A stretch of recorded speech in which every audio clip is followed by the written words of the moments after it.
L'objectif que je me suis fixé dans le développement du procédé Vertical Block, c'était d'apporter des solutions innovantes en termes de pénibilité pour les compagnons sur les chantiers.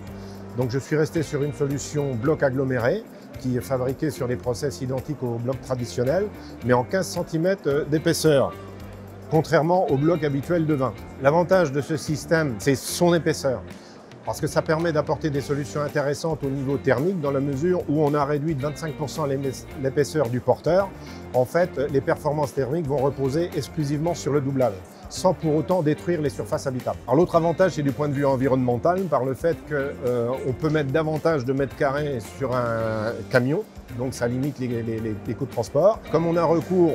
aux solutions BPE, on a moins de consommation d'eau sur le chantier. Autre avantage du procédé Vertical Block aussi, c'est de pouvoir répondre aux normes sismiques, de par le fait que nous sommes sur une solution de maçonnerie de bloc, mais dont le fonctionnement des murs est comparable à un voile, donc ce qui va limiter la consommation d'acier, les volumes d'acier et les armatures. Actuellement, ce produit est fabriqué sous licence au travers de 9 usines en France et ça représente aujourd'hui à peu près 4000 à 4500 références dans le domaine de la maison individuelle et on s'oriente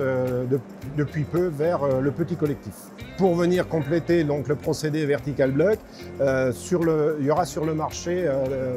dans les semaines qui viennent le procédé Eiffel, qui est un système qui permet de solutionner tous les problèmes de linteau et éventuellement de proposer des solutions de long green